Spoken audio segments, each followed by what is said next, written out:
El espejo de la realidad. Análisis e interpretación de los dramas históricos de William Shakespeare por el equipo 3.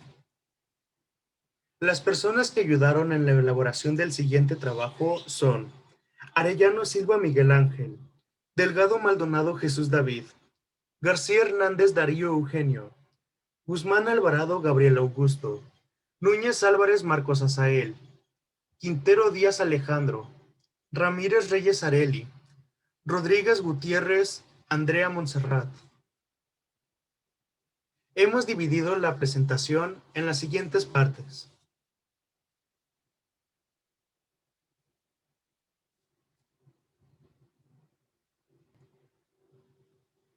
El propósito del presente trabajo consiste en elaborar un análisis interpretativo de los dramas históricos de William Shakespeare, dramaturgo inglés ampliamente considerado como el mejor escritor en lengua inglesa y el más grande dramaturgo del mundo.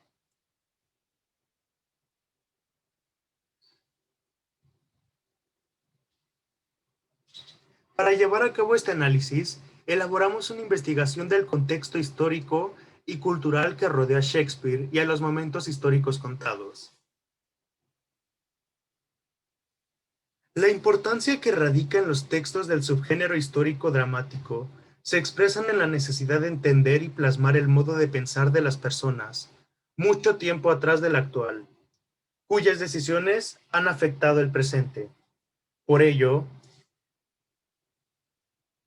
nos hemos dedicado a leer una selección de obras de este subgénero, escritos por Shakespeare, y brindar una interpretación objetiva y fundamentada. Hemos decidido analizar Enrique VI, Enrique VIII, el Rey Juan, Otelo, Hamlet, el Rey Lear, Macbeth y Julio César. Estos se destacan por ser dramas con tendencia a la intriga política y a figuras controvertidas, y sobre todo por brindar información interpretada de sucesos del pasado de hombres y mujeres.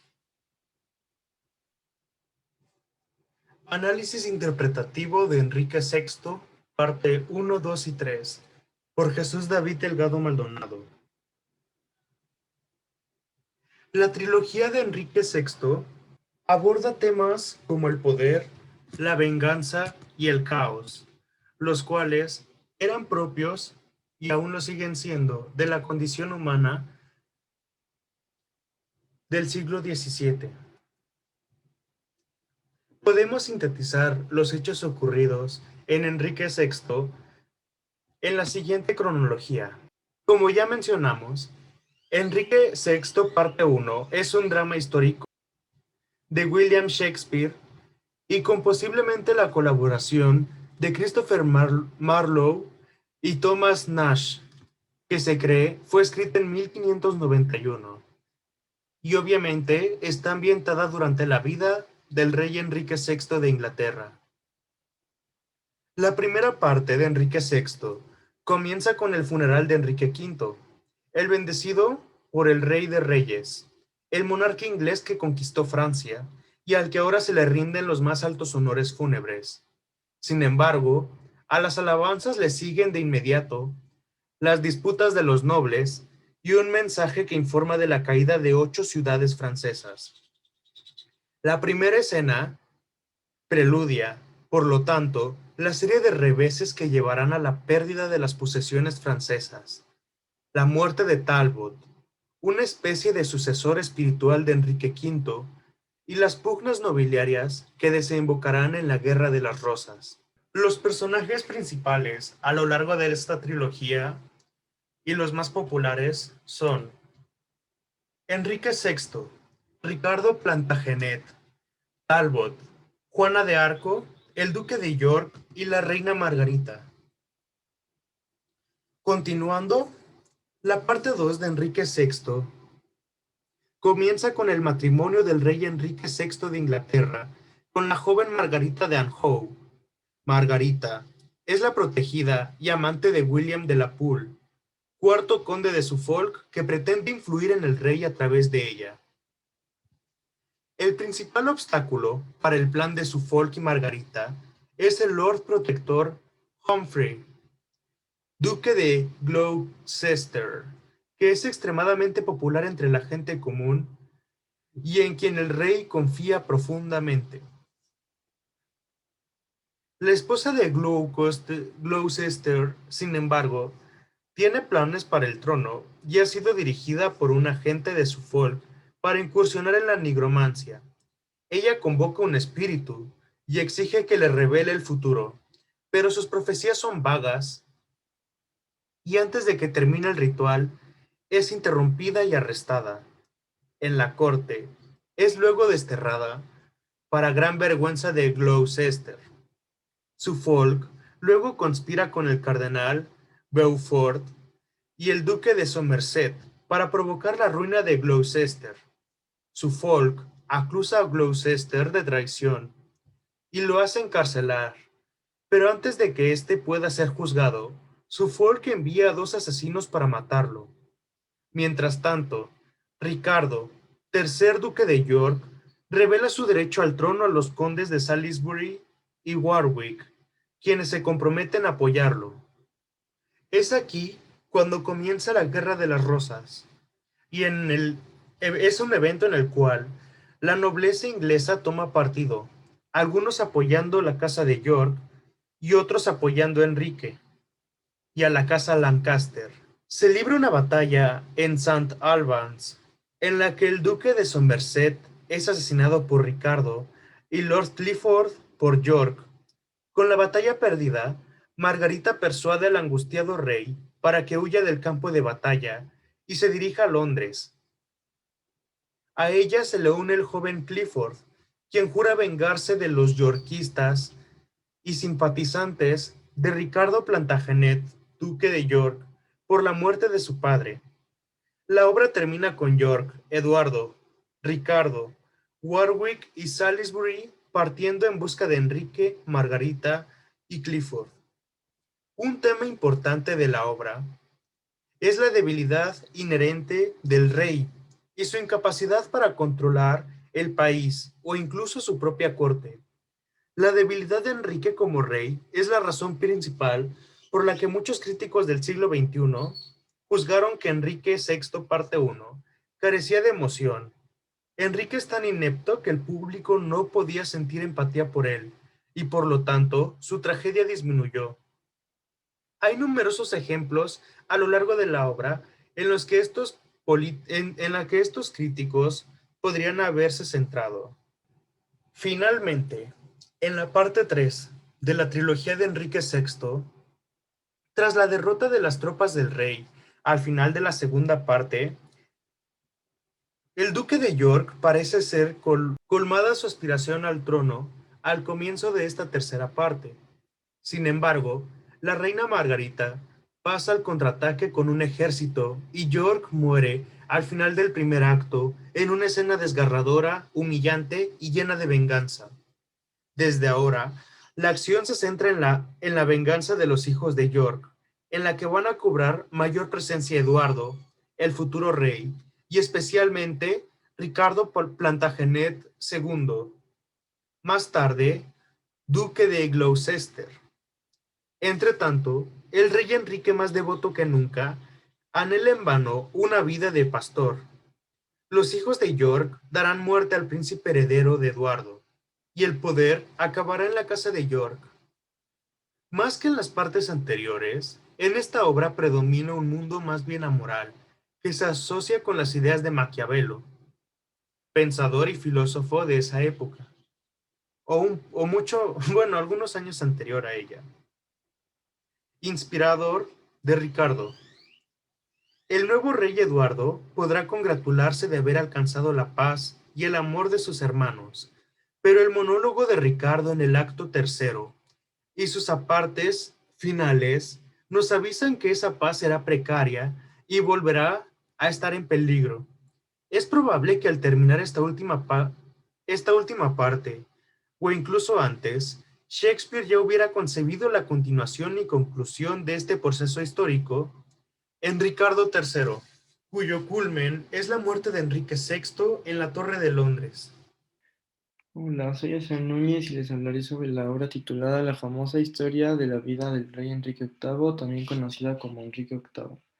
Es un drama histórico escrito en prosa dividido en 5 actos, en colaboración con John Fletcher, escrito en 1612 y 1613, publicado 10 años después. Enrique VIII de Inglaterra ha pasado a la cultura popular con una imagen distorsionada, pues de él se suele recordar a sus esposas engañadas, repudiadas o ejecutadas. Él fue un rey un tanto malévolo, o al menos así es entendido en la actualidad. A diferencia de la realidad, en la obra existe poca influencia del propio rey, algo extraño, pues la obra está titulada con su nombre. También hay un nombre alternativo a la obra, todo es verdad es ese título. Ahondando un poco más en la obra, hay 3 temas de importancia que quisiera abordar. Primeramente, la caída y encumbramiento de algunos personajes, después la participación e importancia de algunos otros, y finalmente algunos temas políticos y un tema religioso que genera un cambio muy importante. En la presentación se observan resaltados 4 nombres de personajes que tuvieron una caída o un encumbramiento en el desarrollo de la obra. Comienza con Catalina de Aragón, quien tuvo un pasado trágico. Quedó viuda de Arturo Tudor, hermano del rey Enrique. Fue la primera esposa de este rey, suegra del mismo, por ello también fue reina. Tiempo después el rey deja de amarla y la hace un nada. Catalina expresa en el tercer acto el mejor ejemplo del drama en la obra completa, exponiendo su posición injusta respecto a cómo era anteriormente. En la parte inferior se encuentra Wolsey, el cardenal, quien traiciona en repetidas ocasiones al rey, quien no se da cuenta alguna sobre ello. Muere tiempo después. Ambos son ejemplos de las caídas de los personajes. En cambio, Ana Bolena y Cranmer se encumbran en ella. Ana Bolena era una dama de la reina Catalina. Intentó enamorar al rey Enrique y al conseguirlo usurpa la posición de la reina. Cranmer, por otro lado, es juzgado en el quinto y último acto y se comprueba que es una persona de confianza, lo que le hace posible su nombramiento como padrino de Isabel Tudor, hija del rey. Los 8 personajes que se pueden ver son, a mi parecer, protagonistas en el drama histórico. El rey Enrique es por motivos obvios uno de ellos. Isabel, hija de la nueva pareja de reyes, aunque solo es mencionada al final de la obra, cobra una importancia muy grande dentro de otros personajes, como Cranmer. Griffith, un gentil hombre de honor, aconseja y cuida en repetidas ocasiones a la reina Catalina antes de su muerte. Finalmente, el duque de Buckingham marca un parteaguas en la historia, por su ejecución injusta y el impacto que genera en el pueblo. Siguiendo con otros temas, se habla indirectamente sobre el Tratado de Paz con Francia y la ruptura con Roma. La segunda, a saber, es parte del origen del anglicismo, la Iglesia inglesa. Los puntos que van del 3 al 6 ya se han mencionado, pero no por ello son menos importantes.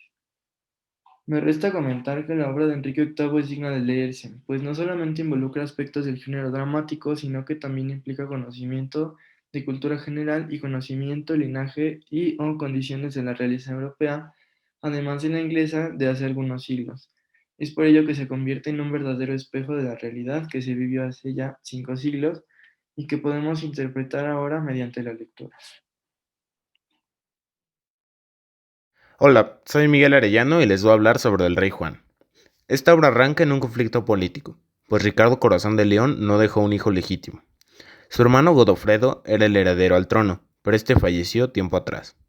Quedan 3 candidatos para ocupar la tutela. El primero es un hijo ilegítimo de Ricardo, llamado Felipe de Cognac, que funge como protagonista de un arco argumental alternativo que no toma relevancia hasta el cuarto y quinto acto de la obra. El hermano menor de Ricardo, Juan, termina por asumir el trono, pero el hijo de Godofredo, Arturo, busca consolidarse como el rey de Inglaterra. Felipe II, monarca de Francia, le declara la guerra al reinado de Juan, pues es fiel a la idea de que Arturo es el heredero legítimo del trono. Se generan batalla tanto en campos de batalla como en las altas mesas de discusión de la realeza de estos dos países. En estas discusiones se llega a una conclusión. Blanca de España, sobrina de Juan, puede casarse con Luis, hijo de Felipe II, para así formalizar un acuerdo de paz entre las dos casas gobernantes. Esto causa desconcierto en Esperanza, la madre de Arturo, que es una mujer que vive triste y así se le presenta al lector durante toda la obra. Después de esta calma momentánea, llega un enviado del Papa Pandolfo a preguntarle a Juan por qué negó al arzobispo de Canterbury. El rey de Inglaterra contesta mofándose de la autoridad del Papa y reafirmando su rechazo. El Papa Pandolfo, tras escuchar lo que opina de él el monarca, le pide a Felipe que rompa el tratado de paz con la corona inglesa y que pelee por los valores católicos. El francés accede y comienza una invasión a territorios de Juan. Esta nueva guerra se inaugura con una victoria para el ejército de Juan, que logra apresar a Arturo. El joven es condenado a muerte, pero su verdugo no se cree capaz y lo deja huir por un acto de piedad. Sin embargo, el castigador reporta que la ejecución de Arturo ya se llevó a cabo, por lo que la noticia se esparce rápidamente, y pone a gran parte de la nobleza y a la población general en contra de Juan. Al mismo tiempo, la madre de Juan fallece, y las tropas francesas toman cada vez más terreno de Inglaterra. Mientras tanto, Arturo muere de caída intentando escapar de su prisión. Esto marca el fin de la guerra. Juan llega a un acuerdo con el Papa. Este se incorporará a la Iglesia a cambio de que los franceses retiren sus tropas de sus territorios. Este trato se consolida, y el hijo bastardo, Felipe de Cognac, lidera el ejército inglés para eliminar los remanentes de oposición francesa. En estos últimos días de campaña militar, Juan es envenenado y muere en un monasterio. El libro termina con la coronación del hijo ilegítimo, Felipe de Cognac, que apunta a un futuro mejor bajo su encargo. Es una obra que toma su tiempo para contar lo que quiere decir. Abre pequeños arcos que sirven para estructurar mejor el conflicto principal, así como utiliza su contexto histórico para mejorar el ambiente, omitiendo otros hechos contemporáneos como la firma de la Carta Magna o la hipotética existencia de Robin Hood, ambos elementos cruciales para la cultura inglesa, y que ni siquiera son mencionados a pesar de que estén estrechamente ligados con Juan. Sin duda alguna, es una lectura muy recomendable, con una estructura sólida y un hilo conductor bien definido. Al poco tiempo de comenzar a leer la obra, es muy claro que en conjunto con la historia de Inglaterra por Shakespeare, sirvió como fuente de inspiración para muchas obras actuales, siendo la más relevante Game of Thrones. También tiene influencia en otros medios, como los videojuegos, The Elder Scrolls, series como The Last Kingdom o animaciones como Disenchantment, forman parte del legado que dejó el autor y que siguen estando presentes en nuestros días. Siguiendo el análisis de las obras de Shakespeare, Otelo es una tragedia que lleva por tema principal los celos y como secundarios la venganza, los impulsos y la muerte. Fue escrita por Shakespeare en 1604 y representada ese mismo año, aunque fue hasta 1622 que fue publicada. Además, como sabemos, pertenece al género dramático y al subgénero de la tragedia.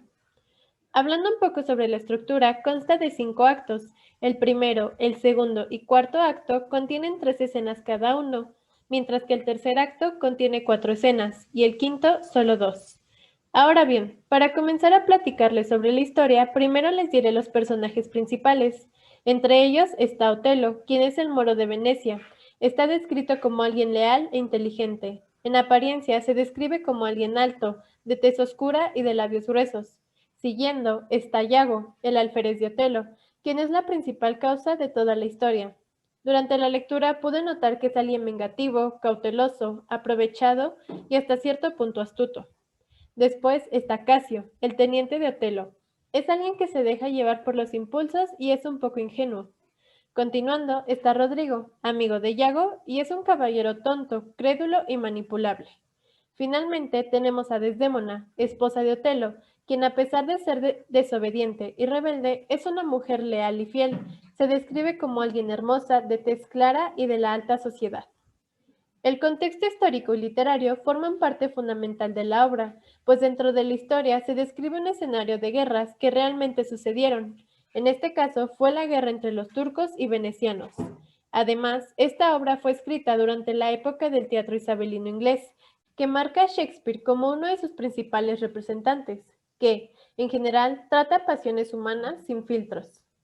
Ahora sí, la historia se desarrolla en Venecia y en Chipre, una isla al sur de Turquía.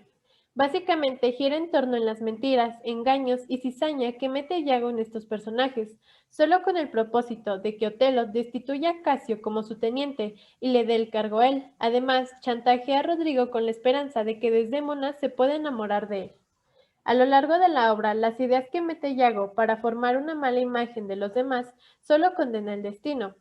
Por ejemplo, Yago insiste en que Casio es un hombre que obra mal, es borracho y poco capaz de realizar su cargo. Además, convence a Otelo de que Desdémona, su esposa, le está siendo infiel con Casio, su amigo. Entonces, lleno de rabia, coraje, rencor, celos y odio, Otelo mata a Desdémona y, casi al ser delatado por Rodrigo, Yago lo asesina. A su vez, la esposa de Yago lo delata frente a otros caballeros y frente a Otelo.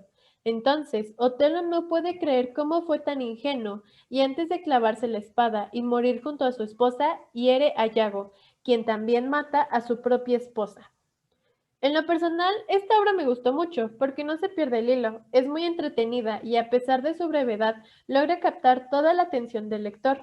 Aunque tiene palabras que quizá no conozcan, el contexto ayudará a comprender. El único detalle que le encuentro es que es muy predecible. Algo que me sorprendió mucho fue que existe un síndrome llamado Telo en honor a esta obra, pues después del triunfo y gran popularidad que ganó, fue un punto base para la psicología para empezar a indagar acerca de estos actos, que por más improbables que parezcan, llegan a suceder por los impulsos de los celos. El síndrome básicamente trata del delirio que sufre una persona que dice estar firmemente convencido de que su pareja le es infiel. Sin duda, les recomiendo que la lean, pues si les gusta este tipo de dramas, terminando en tragedia, es la indicada. Y si no, pueden darse la oportunidad de leerla, porque el mensaje que deja es muy importante. Es decir, no puedes estar seguro de quiénes son las personas que te rodean. Sí, debes confiar, pero hasta cierto punto. Y sobre todo, debes ser tú quien sea el único que pueda controlar y decidir sobre tus sentimientos y acciones. Hola, mi nombre es Areli y yo les voy a hablar sobre Julio César. Julio César fue escrito por William Shakespeare, poeta de habla inglesa, quien nació en 1564, alrededor del 23 de abril, hermano de 8, pero con la muerte de los primeros 2 pasa a ser el hijo mayor. Se escribe el libro durante el reino de Isabel I, pero es hasta 1599 que se representa. El propósito del libro es expresar la situación por la que pasaban, ya que la reina apodada Siempre Virgen tenía unos 40 años de haber ocupado el trono, y hasta ese momento no había dejado sucesores. La preocupación por una posible guerra civil se hacía presente. Debido a la censura nadie podía hablar de esto abiertamente, es por esto que William crea este libro. Para poder conocer acerca de los valores y hechos que se manejaban en el 44 a.C., se apoya en el libro de Plutarco, La vida paralela. Además de esto, maneja la idea que quiere dar a entender el escritor griego de que las masas buscarán a alguien que los lidere. Estos líderes deberán estar dispuestos a sacrificar todo, pues ellos describen la historia.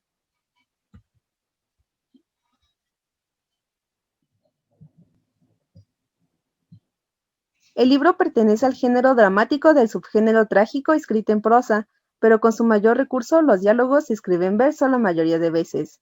Se usan acotaciones en el momento de la obra, ya sea con la entrada de un personaje o el inicio de música. Los monólogos son importantes como recurso, pues conmueven el corazón del espectador, como el discurso de Marco Antonio frente al pueblo romano.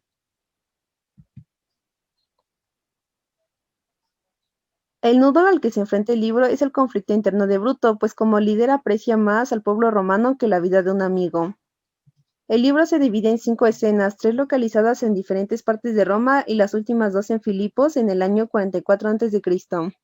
Los personajes son Bruto, que es un conspirador, Julio César, que es la víctima, Casio, Casca, Metellocimber y Sina, que son conspiradores, mientras que Lépido, Octavio César y Marco Antonio forman parte del triunvirato. Por otro lado, Porcia y Calpurnia son esposas de Bruto y Julio César. La historia tiene el desenlace con la muerte de Casio y Bruto. Ambos murieron por su propia mano. Bruto creyó que era un líder, que sacrificaba a su amigo por el bien de Roma, que era un héroe, y hasta cierto punto logró que la gente lo creyera, pues como mencionamos, las masas buscan a quien las lidere, pero el error de Bruto fue dejar que Marco Antonio, un orador con gran fuerza en las palabras, hablara después que él. Debido al contexto que vivía el autor, se creó este libro, donde a partir de la muerte de César, toda Roma va en bajada guiada por la anarquía, pues si bien Marco Antonio los cautivó, no los pudo liderar, terminando opacado por Octavio César. Aunque nos muestran a Marco como alguien triunfador, las victorias no duran para siempre. Se supone que a la vista de todos, César fue el hombre que debió gobernar el mundo. Por esto, una vez que parte, todos los personajes no muestran más humanidad, pues el político y militar se vio como un ejemplo de lo humilde y bondadoso que es el humano. Aunque se predecía la guerra civil por la defunción de Isabel I, esta en su lecho de muerte dejó de heredero a Jacobo VI de Escocia. Para finalizar, en la Divina Comedia, en el 9º círculo, se menciona que en el lado izquierdo y derecho de las 3 caras de Satán se encuentran Casio y Bruto, quienes cometieron la peor traición, haber traicionado al hombre que debió ser el líder del mundo. Muchas gracias por su atención. En el análisis de las obras de Shakespeare, Hamlet es una de sus obras más criticadas por la gente y más famosa.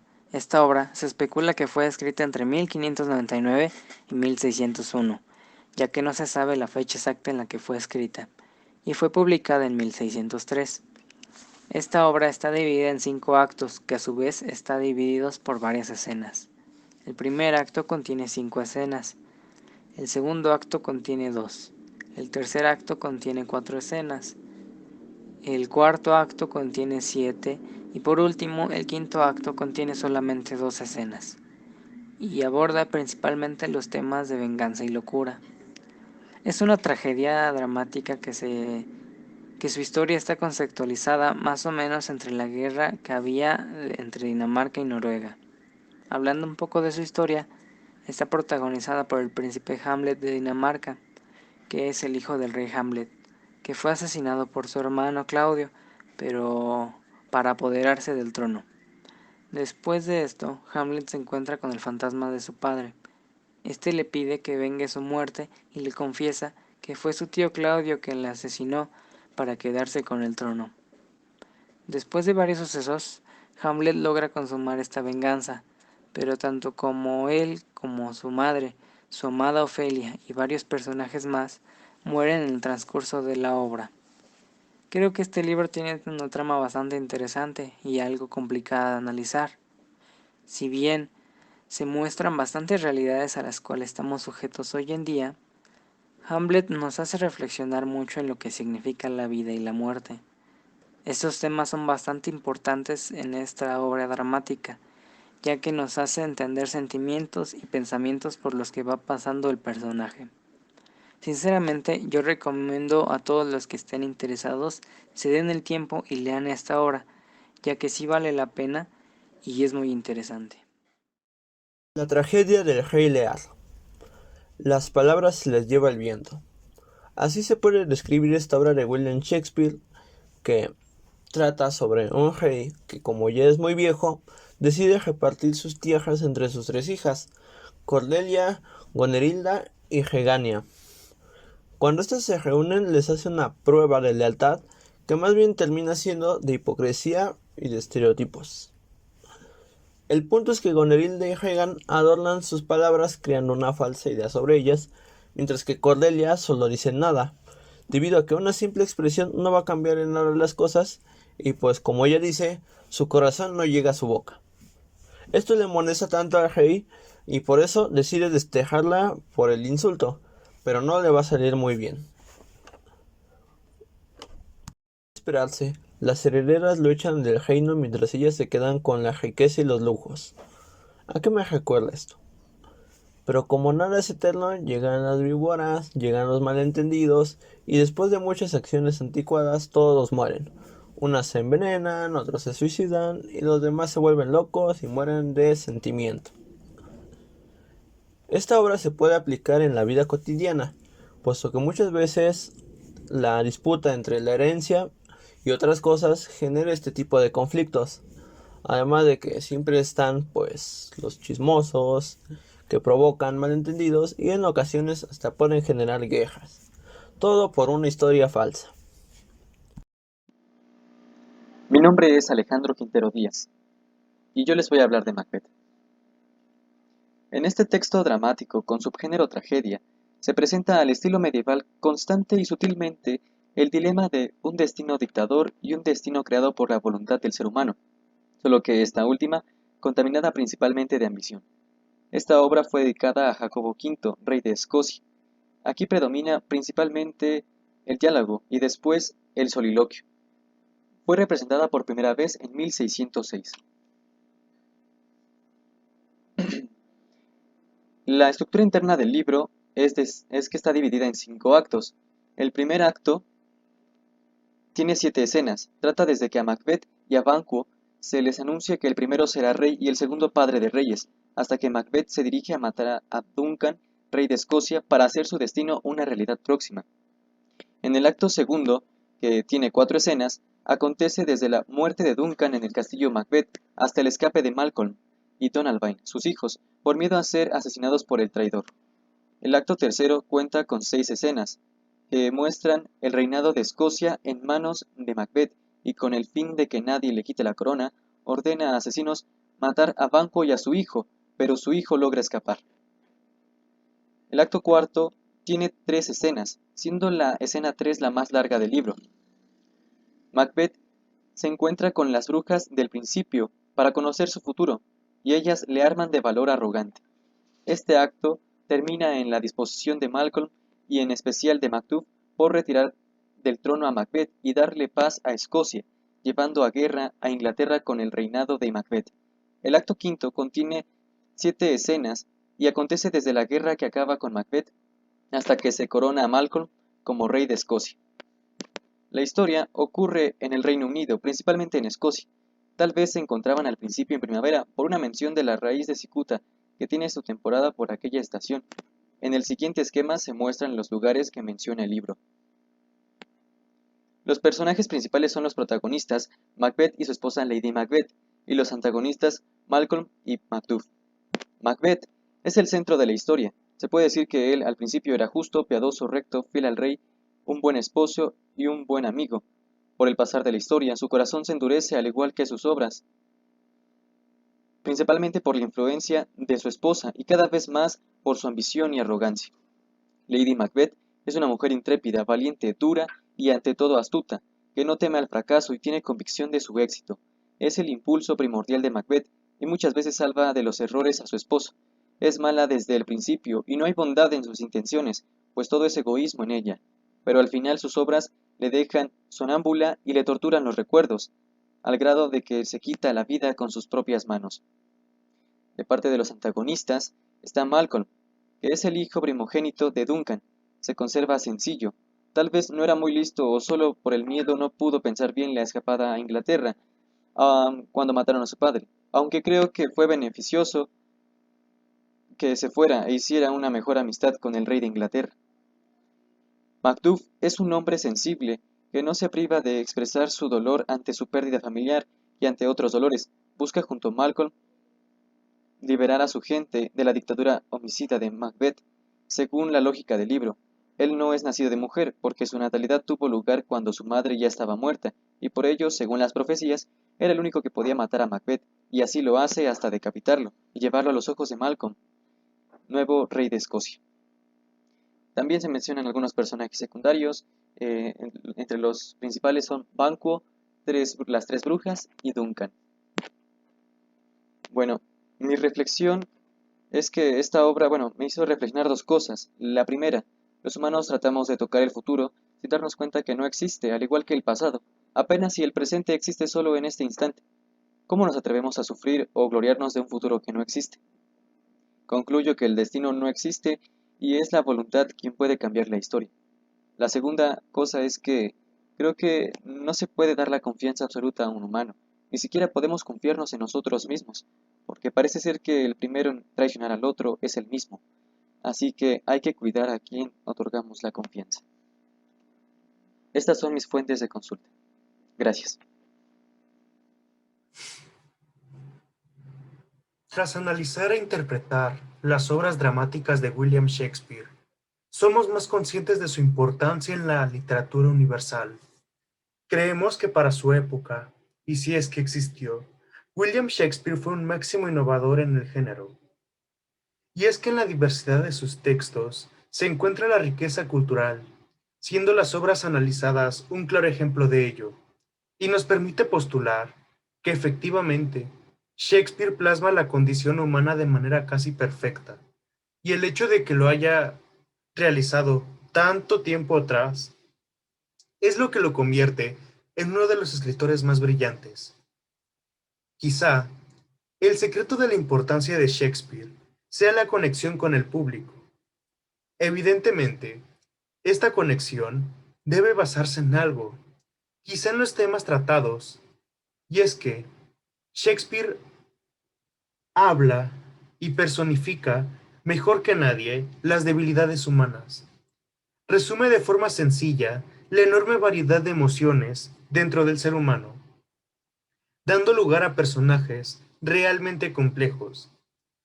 Esto ha fascinado siempre, quizá debido a que el hombre en sí es complejo y siempre hay un personaje de Shakespeare con el que pueda sentirse identificado. Shakespeare es importante también debido a la gran habilidad que tenía a la hora de usar el lenguaje poético, así como los recursos dramáticos. Varias frases y dichos ingleses son basados justamente en las obras literarias de Shakespeare, un verdadero maestro que creó escuela. Y es que no podemos negar que en la actualidad muchas citas y aforismos de Shakespeare son usados. Si bien es cierto que durante su época no obtuvo demasiada reputación, lo cierto es que, tras su muerte, poco a poco sus obras comenzaron a traspasar fronteras, consiguiendo así ser uno de los escritores más importantes de la historia del hombre en el siglo XIX. Quizá esta debilidad por los dramas humanos, que ni las antiguas tragedias griegas sabrían ejemplificar tan bien, fue la que consiguió que sus obras encajaran con el público. Lo cierto es que en la actualidad, la mayoría de la gente ha leído alguna obra de Shakespeare o la ha visto representada en algún teatro, o incluso ha inspirado a películas que vemos. Y es que las obras de este dramaturgo siguen siendo hoy por hoy una apuesta segura para las compañías de teatro. Asimismo, estas obras son consideradas por los actores y actrices como verdaderos retos artísticos, debido a la gran complejidad de los personajes del dramaturgo inglés. Un honor, por lo tanto, para muchos que se sienten afortunados cuando deben interpretar alguno de sus clásicos. Muchas gracias por brindarnos la oportunidad de analizar estas obras y realmente ha sido un gusto compartir con ustedes, compañeros y profesores y profesora, la experiencia de la literatura. Muchas gracias. Aquí se encuentran las fuentes de consulta. Otras se encuentran en nuestro trabajo de investigación. Por mi parte, eso es todo. Muchas gracias.